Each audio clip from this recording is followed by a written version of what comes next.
living your life for others.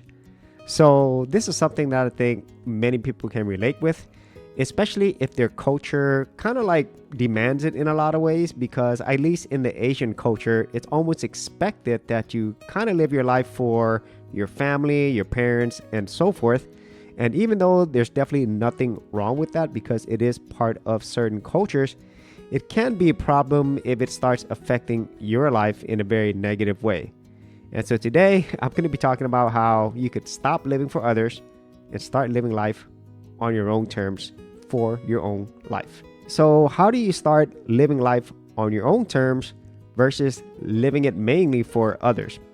Well, there's many different ways that you could approach this, but I'm going to be talking about 5 main ways and also some of my own personal experiences with this. So let's go ahead and start off with the first one. And I would say this is the most important one because this kind of drives everything else. But I would say for most people, this might be the hardest one. And that one is simply identifying your values and priorities. So all of us are going to have our own things that we value and prioritize in our life. And this is where you're going to have to spend time to actually reflect and think about what truly matters in your life and the goals that you actually want to achieve in your life.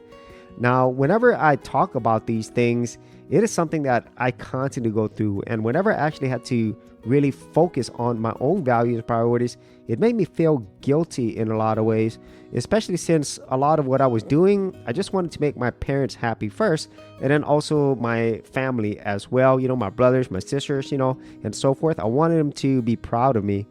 But whenever I just purely focus on what's valuable and priority for other people, even if they are people that I love, it took a lot away of what I valued and what I thought was most important for me. And as a matter of fact, I really didn't know what my values and priorities were because I was constantly thinking of doing this for other people. So by taking the time to really think about what's most valuable to you and your life, it'll really help you make the decisions that are greatly aligned with your goals and your values rather than the values of other people. So that's the first and most important step. And now that you've identified your values and priorities, it's time to move over to step number 2, and that is setting boundaries, or quite simply, learning to say no to things that don't align with your values or priorities. And this one's going to be really hard because quite often you're not having to set boundaries with complete strangers. It's usually people who you care about and are closest to you, your family, your friends, people that you respect, because these are people that you usually spend the most time with, that you actually listen to, and that you yourself value their opinions and thoughts. And whenever you get to the point that you're actually having to set boundaries with them, it could be a really tough thing because some people might think like, what happened? What's wrong with you? And why are you being this way? And this is something that I don't think really ends because people are always going to have their opinions and thoughts, especially if they're people who are close to you, because a lot of times people that you have really close bonds or relationships with, they don't want you to get hurt, even if whatever they are telling you might not be the best thing for you. And so this is why you're going to have to learn how to set boundaries, say no, so that you could create more space for the things that truly matter to you in your life. So this third step might be the opposite of what you have been doing before, because now instead of living your life based upon other people's opinions, thoughts, you're now having to learn how to trust in yourself. So this is going to be pretty hard for some people, especially if they've never really trusted themselves to make the decisions that's best for their life, because a lot of times whenever we went the other way, we're often seeking approval and validation from other people. And a lot of times we never really learn how to develop and trust our own judgment. And by going through this, you're going to make a lot of different mistakes, or I would say learnings, until you find decisions that are going to be right for you, even if they go against the opinions of others. So once you start learning how to trust yourself, and most importantly, taking the actions needed to learn how to do that, you can now move over to step number 4, which is focusing on your own journey. And this is one stage that, I'm constantly second guessing myself, because you never really know whether this journey that you are embarking upon is the quote unquote right journey for you.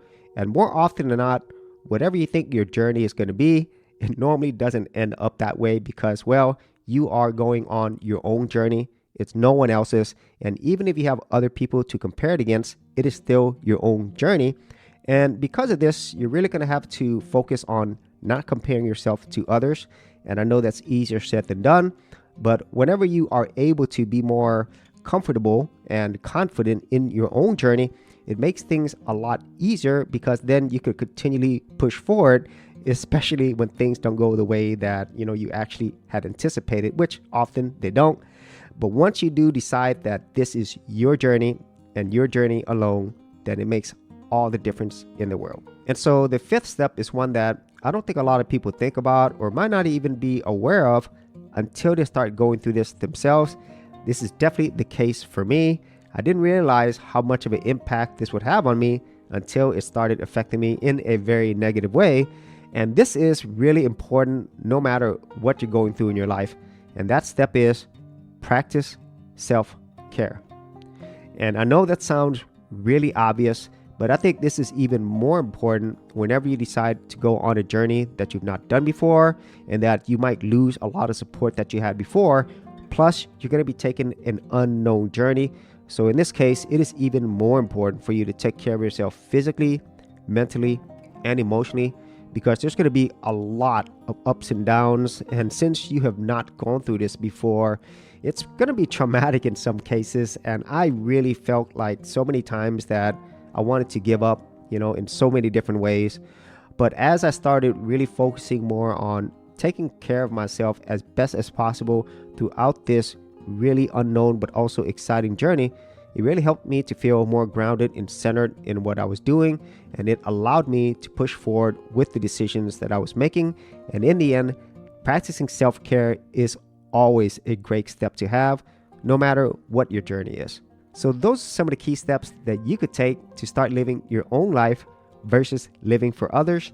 And even though this might sound selfish, I would argue this is absolutely necessary for you to experience your own growth, happiness, and to live a more fulfilling life that aligns with your priorities and needs.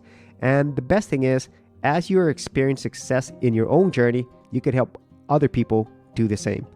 So if you did have any other thoughts on this, be sure to leave in the comments area below and start living your life. For serious YouTubers, check out TubeBuddy, the premier tool news at geekoutdoors.com. Get more done today by checking out the affiliate link in the description area below.